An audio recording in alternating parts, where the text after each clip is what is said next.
City leaders boast about how they aggressively crack down on quality of life issues. But wait until you see what Fox 5 uncovered in one neighborhood in Brooklyn. People living there say the city is simply afraid to deal with a nuisance that's ruining their lives. Fox 5's John Dutzman is on the case. Traffic just can't seem to move on 53rd Street in Borough Park, Brooklyn. Children have to go to school the next morning.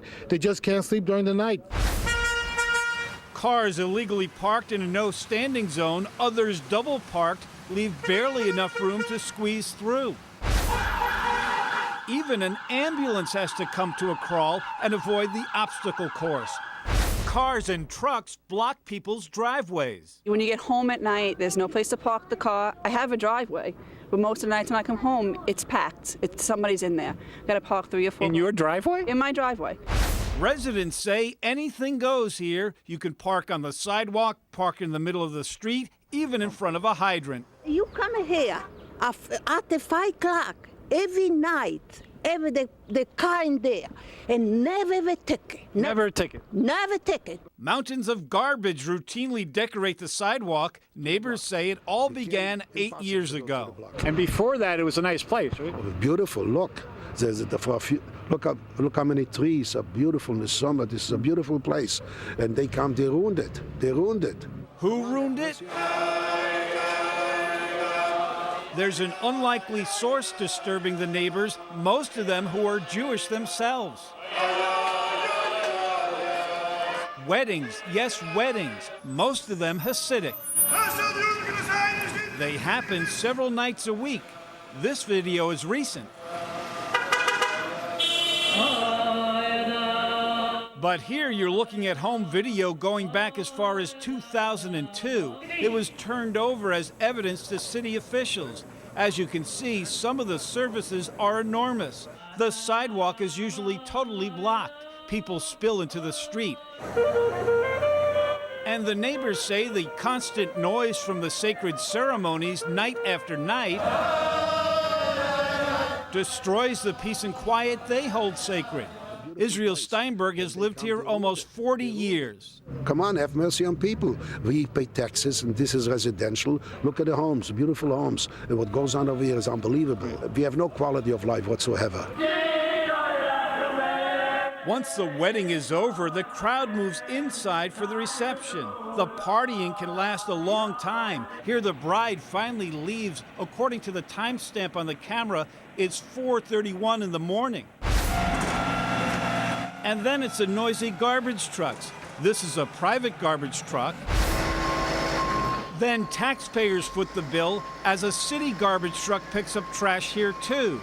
The building is a yeshiva, a religious school by day, but at night, they're throwing weddings and running a catering business out of the basement, a business the city has ruled to be illegal. A Department of Building spokesperson says since 2002, the business has been issued 5 violations and fined $1,200, all related to the illegal use of the catering hall. It sure is a touchy subject. All we do. No idea what story you're talking about. The people here are complaining about the noise with the weddings and all that. You have nothing to talk to me. They're claiming you're running an illegal catering business here, and the city agrees. So The city doesn't agree with them. the city says it's an illegal catering. Okay. The building department is struggling for a long time to find true basis to get this place illegal. Obviously, they don't have any good proof to prove that it's illegal. The legality of the catering wedding operation is being fought out in court, but what about all the other stuff? How do you respond to the neighbors about the noise and the illegal parking and the congestion? How do you respond to that? We try our best. As far as we know, our neighbor across the street makes much more trouble for the neighbors than we do. The neighbor he's talking about is this guy, Yoel Steinberg. Many people who are telling us, you're interfering with our wedding hall. Move. Take your house somewhere else. Well, the answer to that is let them take their catering hall somewhere else. Yoel's the one who turned over all the videos and pictures to Fox 5, claiming the city and police fear taking any action. 2 officers told me on different occasions, we'd like to help you, but our bosses at the precinct tell us, leave them alone. We don't want the community getting angry at us. So they're afraid. They are afraid. They said so. Simca Felder is the councilman who represents the area. What do you say to the neighbors? Say the city's just scared to deal with it. It's a hot potato. I don't believe that. Under this administration, the mayor and his administration has taken on hot potatoes all over the city, and they're certainly not afraid of anybody in 53rd Street. The place sure does some stuff most people couldn't do without permission.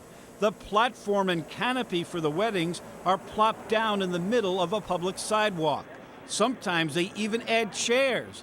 Despite the no standing zone, cars connected to the catering business park here untouched. They have legitimate gripes, but it's in court, and the court's going to have to decide to shut down this place or not.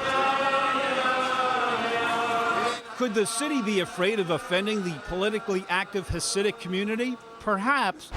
But the angry neighbors say there's nothing religious about an illegal catering hall that spills people into the streets.